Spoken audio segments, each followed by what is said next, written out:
Bienvenue la famille madridista, on se retrouve pour une nouvelle vidéo sur l'actualité Real Madrid, le contrat millionnaire qui attend Bellingham, la conférence de presse d'Ancelotti avant Cadix Real Madrid.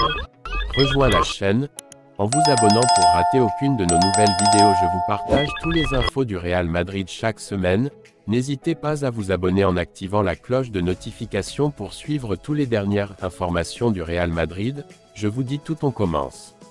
Le contrat millionnaire qui attend Bellingham. L'homme le plus riche du monde, Bernard Arnault, a l'attaquant du Real Madrid dans sa ligne de mire. L'Anglais suivrait les traces de Léo Messi et Cristiano Ronaldo. Le Real Madrid a placé Jude Bellingham au premier échelon de l'échelle salariale de l'équipe, aux côtés de Vinicius ou David Alaba. Le milieu de terrain anglais a signé un contrat de 6 saisons à raison de 20 millions nets pour chacune d'elles. Un chiffre qu'il faudra sûrement revoir compte tenu des performances qu'il affiche lors de ses premiers mois en tant que footballeur blanc et qui s'ajoute aux 113 kilos que lui a coûté son départ du Borussia Dortmund. Justement, cette bonne performance l'a placé au sommet de la vague footballistique et a fait de lui une pièce recherchée par les grandes marques. L'une d'elles est la marque de mode Louis Vuitton, qui a déjà travaillé dans le passé avec d'autres stars du football tels que Cristiano Ronaldo et Léo Messi. Qui ne se souvient pas de cette fameuse photo de deux face à un échiquier? Cette campagne publicitaire a rapporté un peu plus de 2 millions à l'attaquant argentin, un peu plus d'1,5 million au Portugais et environ 150 000 € à l'auteur de la photographie, Annie Leibovitz. Eh bien, le magnat Bernard Arnault, propriétaire de 46% des actions de Louis Vuitton, a jeté son dévolu sur l'attaquant du Real Madrid, qui portait déjà cette marque pour récupérer le trophée Copa, lors du dernier gala du Ballon d'Or. Arnault a été élevé par le magazine Forbes comme l'homme le plus riche du monde en 2023, dépassant le fondateur d'Amazon, Jeff Bezos, et le propriétaire de Tesla et X, Elon Musk, avec une fortune estimée à 166 milliards d'euros.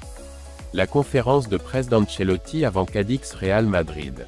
Le Real Madrid s'est entraîné ce samedi à Valdebebas pour finaliser son déplacement à Nuevo Mirandilla.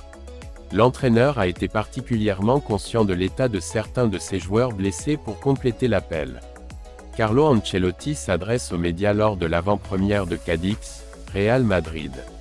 L'entraîneur madrilène expliquera le statut de certains joueurs blessés importants, comme Rodrigo et Bellingham. Xavi Alonso, son éventuel remplaçant, l'a félicité. Tout d'abord, je remercie Xavi de l'avoir félicité. C'est un joueur d'une qualité impressionnante et il mène une fantastique carrière d'entraîneur car il a les qualités pour le faire. Je l'aime beaucoup en tant qu'entraîneur car il a des connaissances, personnalité. Il est l'un des entraîneurs que j'aime le plus, avec Thiago Motta. Xavi a le profil pour être entraîneur de Madrid car il connaît la maison et est très apprécié. Il reste silencieux sur son avenir. Je ne pense rien à mon avenir. Cela me rend très fier qu'on parle de moi dans l'équipe nationale brésilienne, et rien de plus. Jusqu'à la fin de mon contrat, je ne parlerai pas de mon avenir. Critique du calendrier des matchs. Je pense que, nous avons, un calendrier qui ne peut pas être tenu. Ceux qui préparent cela doivent le regarder. Maintenant, nous avons ce problème et il va s'aggraver car une Coupe du Monde avec plus de matchs arrive, une Ligue des Champions avec plus de matchs. Match est la seule solution. C'est le nombre de matchs. Et ceux qui peuvent le faire sont la Liga, l'UEFA et la FIFA et ils font le contraire. Jusqu'à ce qu'ils règlent le problème, nous aurons plus de problème. À Cadix avec cette victime. Nous avons eu des blessures qui nous ont fait mal, mais l'équipe est bien conçue. Nous avons été compétitifs malgré les absences. L'équipe est bonne et nous pouvons supporter ces problèmes. L'équipe me donne beaucoup de confiance et il est temps pour les joueurs doivent agir, ceux qui ont le moins joué, c'est l'occasion de montrer à quel point nous sommes bons.